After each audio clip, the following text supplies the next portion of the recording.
El vídeo de hoy tiene tela. No sé ni por dónde empezar porque es una historia muy turbia que incluye asesinatos, suicidios, canibalismo, 2 semanas muy pero que muy intensas, llenas de detalles turbios, eventos horribles y pura tragedia, que lo peor de todo es que se podía haber evitado perfectamente. Así que agarraos que vienen curvas. Nos vamos a trasladar en el tiempo, concretamente a la época de Napoleón después de la batalla de Waterloo. La Medusa era una fragata cuya misión era colonizar Senegal. Lo que pasa es que se hundió en la costa africana y durante 13 días los pasajeros hicieron todo lo posible por sobrevivir. En el Museo del Louvre se encuentra este cuadro que fue pintado por Theodore Géricault, inspirado en estos sucesos, y es una de sus obras más icónicas. Está inspirado en estos sucesos, pero solamente hace que retorcer la narración aún más y hacer mucho más espantosa la historia. Tras la batalla de Waterloo y su derrota hicieron que Napoleón abdicase, y este pues nombró sucesor a su hijo llamándole Napoleón II, emperador de los franceses. Lo que pasa es que la gente se lo tomó bastante como pitorreo porque las potencias extranjeras no iban a permitir que un miembro de esta familia estuviese al poder, después de todo lo sucedido. El caso es que al acabar este régimen, muchos de esos chupatintas y peces gordos que estaban ahí y no pintaban nada, tenían que volver a algún puesto de trabajo y volvían a los que tenían anteriormente, sin conocimientos recientes, sin ninguna habilidad en muchos casos, y estaban pues ahí, enchufados totalmente. Con el fin del régimen, muchos de esos peces gordos que estaban enchufados pues se quedaron sin puesto y tuvieron que volver o bien a los puestos anteriores que tenían o enchufarlos de alguna manera en algún sitio. ¿Qué pasa? Que no tenían ni experiencias, muchos no tenían conocimientos recientes en el puesto que iban a desempeñar y otros simplemente es que no tenían ningún tipo de habilidad. Eran unos papanatas enchufados y ya está. Y en esta historia hay mucho de eso. Así, el 17 de junio de 1816 zarpó de la isla de Aix con destino al puerto de San Luis, en el África Occidental, una flotilla que estaba encargada de transportar a los funcionarios y militares que posteriormente recibirían las posesiones coloniales del Reino de Francia de las manos de los británicos en un acto así protocolar. Esta misión, dispuesta por el gobierno, estaba pensada para recuperar el control de las antiguas colonias francesas en África, ya que por entonces habían acordado con Gran Bretaña la devolución de algunos de estos territorios. Así que allí partieron más de 400 personas, 400 viajeros, entre los que se incluían militares, funcionarios, colonos, científicos, y a la cabeza se encontraba, a modo de capitán, el vizconde de Charmains. Como decimos, uno de esos peces gordos que no pintaban nada. Es que voy a insistir muchísimo en esto. Se trataba de un noble que había estado instalado en Inglaterra durante el Imperio y que ascendió sin mover un dedo simplemente por el mero hecho de ser leal al régimen monárquico. Su falta de experiencia y rutina en el mar, con una inactividad de más de 20 años desde su último rol ante una tripulación, sus malas decisiones llevaron al naufragio, y lo peor de todo es que su gestión hizo que se perdiesen vidas que se podían haber salvado. La situación fue tan dramática, a la par que absurda, que se convirtió en una noticia internacional y todo el mundo lo tomaba como un escándalo que dejaba por los suelos el nuevo gobierno francés.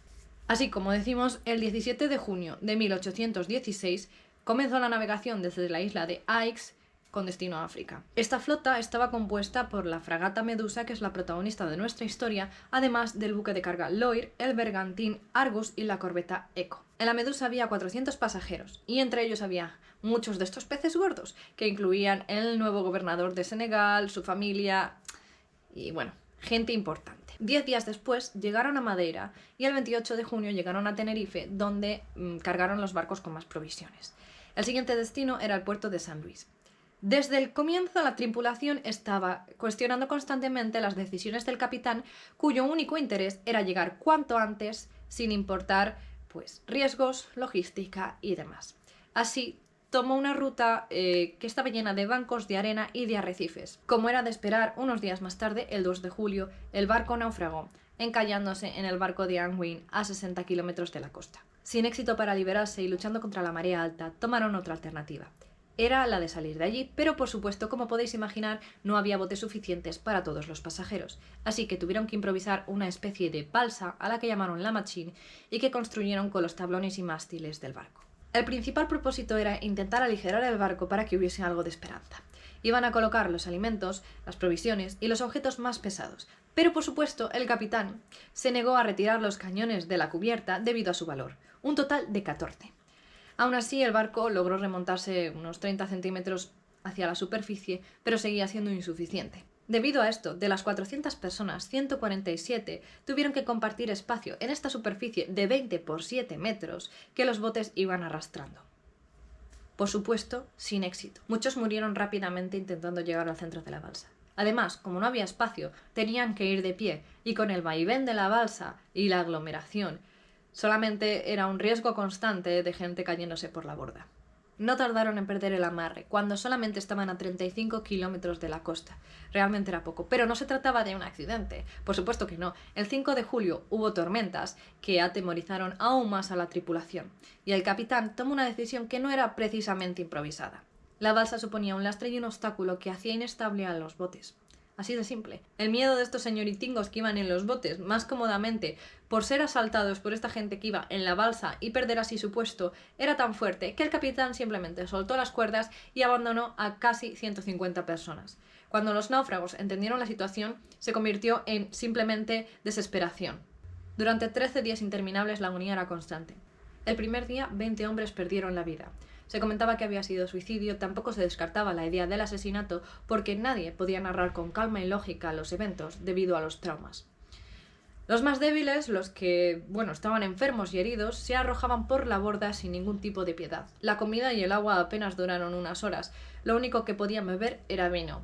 Y 15 miembros de la tripulación lo tenían secuestrado, armados hasta los dientes y dispuestos a hacer lo que fuera por conservarlo. El sol de verano durante el día no ayudaba de ninguna manera aguzando la sed, y durante la noche el frío era simplemente insoportable. Sus cuerpos estaban cubiertos de llagas y en constante contacto con agua salada. Los estómagos rugían sin piedad y tuvieron que echar mano a todo aquello que tenían a su alcance. Cinturones, cuerdas, ropa, sombreros, incluso las vainas de sus armas. Todo fue consumido con rapidez. Por supuesto, no había agua potable que beber, así que tuvieron que recurrir a su propia orina. La carne de los difuntos, que estaba expuesta al sol, era la única opción que quedaba para los supervivientes. Sin agua y alimento, rodeados de cadáveres y perdiendo el juicio debido a la situación, recurrieron a la última opción para matar el hambre, el canibalismo. En tan solo una semana, de las 147 personas originales, quedaban 27. El 17 de julio, el Argus fue enviado a la zona del naufragio por parte del capitán, pero no con la idea de rescatar a nadie, ya que les daban por muertos y tampoco les importaba mucho, sino con la idea de rescatar 3 barriles muy jugosos, llenos de plata y oro, y por supuesto los dichosos cañones. La gente en la balsa, cuando avistó el Argus, hicieron absolutamente todo lo posible por intentar llamar la atención de este, y así un atisbo de esperanza. Para entonces quedaban 13 supervivientes en la balsa. Fueron rescatados en una tela de 7 por 5 metros. Una vez a salvo, 5 personas más murieron en los días posteriores. Tampoco os creáis que los pasajeros de los botes llegaron de rositas. Algunos ni siquiera llegaron. Otros, una vez en la costa, deambularon deshidratados por el desierto y, en el mejor de los casos, fueron rescatados por caravanas. Cuando todo esto finalizó, a pesar de los intentos del gobierno por intentar ocultar todo esto y suavizar así discretamente la información que iba a llegar a la población, la noticia corrió como la pólvora y la narración de los eventos más escabrosos que se vivieron. Después de los sucesos, el gobierno intentó ocultar los hechos y suavizar la información que llegaba a la población, pero tanto la noticia como los eventos más escabrosos que vivieron corrieron como la pólvora. No hubo ningún tipo de piedad por parte de la prensa. Por supuesto, los antimonárquicos utilizaron toda la información como un arma de conocimiento para criticar y exponer su incompetencia. La sociedad de la época estaba furiosa con los sucesos y con lo que representaba. Gente como Hugh Duray de Chamonix, un incompetente privilegiado en un puesto que le quedaba muy grande y que había llevado a la tragedia. La monarquía había intentado por todos los medios ocultar los hechos, pero la prensa había hablado del tema exponiendo los sucesos y culpando a Luis XVIII por poner la vida de marineros y de soldados en manos de un capitán inexperto al que se le había dado el mando de la fragata solo por favoritismo. La sociedad de la época estaba furiosa con los eventos y con lo que representaba. Si la ley de la época hubiera sido respetada, el capitán hubiera condenado a pena de muerte, pero solo vio 3 años de prisión y se le vetó de la lista oficial de la Marina. Como os comentaba al principio, Theodore Géricault pintó su cuadro más famoso inspirado en este suceso, La balsa de la Medusa. Hasta entonces, la verdad es que había estado muy centrado en pintar caballos o cuadros históricos sobre triunfos napoleónicos, presentando sus obras en las ediciones de 1812 y 1814 del Salón de París. Era toda una promesa y se trataba de un prodigio que a temprana edad estaba dejando a la gente boquiabierta. En la edición de 1812, de hecho, ganó la medalla de oro del Salón y una beca para estudiar en Italia, pero no tomó el premio y se fue un poco por su cuenta viajando por ahí. De hecho, fue tras ese viaje y a su vuelta cuando se enteró de lo sucedido en África, ya que estaba por todas partes. Prensa, la gente no dejaba de hablar de ello y la historia se extendía con los más horripilantes detalles. 2 de los supervivientes habían publicado un libro titulado La fragata de la Medusa, donde narraban su experiencia y dejaban en evidencia la mala dirección, la falta de humanidad, la irresponsabilidad y la cobardía por parte de los encargados y del capitán. Así cambió totalmente el rumbo de su arte. Su fascinación era a la par que obsesión mórbida por este evento y superó ciertos límites. Para realizar esta asombrosa obra de más de 7 metros de ancho y 5 de alto con el mayor realismo posible, decidió construir una réplica de la balsa en su estudio a tamaño real. Además, entrevistó a algunos de los supervivientes del evento, Alexandre Corrior, ingeniero geógrafo, y Henry Sabin, el médico cirujano. Otro superviviente, Lavilette, que era carpintero, fue el que se encargó de ayudarle a construir la balsa a escala, que utilizó como referencia. Estos 13 días llenos de penurias en medio del mar podían inspirar un montón de imágenes diferentes, pero decidió optar por la mañana del rescate. Aquí el asunto se vuelve todavía más mórbido. Para componer la escena con el mayor realismo posible, necesitaba una referencia, así que algunos de los conocidos del pintor posaron. También lo hicieron algunos de los supervivientes, cosa que es bastante turbia. Y por si no fuera poco, se llevó cadáveres a su casa para utilizarlos como modelos. Con la ayuda de un doctor consiguió miembros amputados de la morgue para tener como referencia en su taller.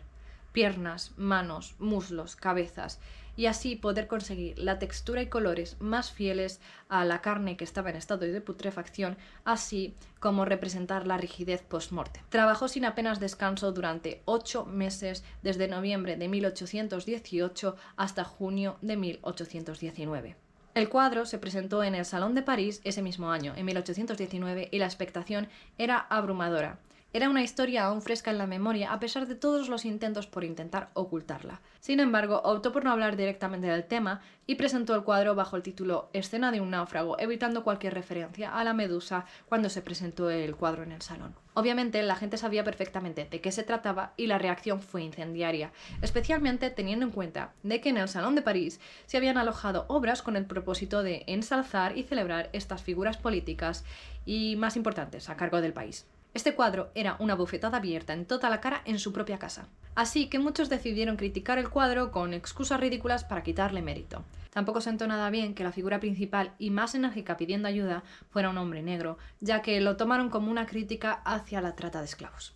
El cuadro fue todo un escándalo y una revolución y se tuvo que llevar a Londres, donde sí que fue bien acogido y alabado. A día de hoy sigue expuesto en el Louvre. Y hasta aquí el vídeo de hoy.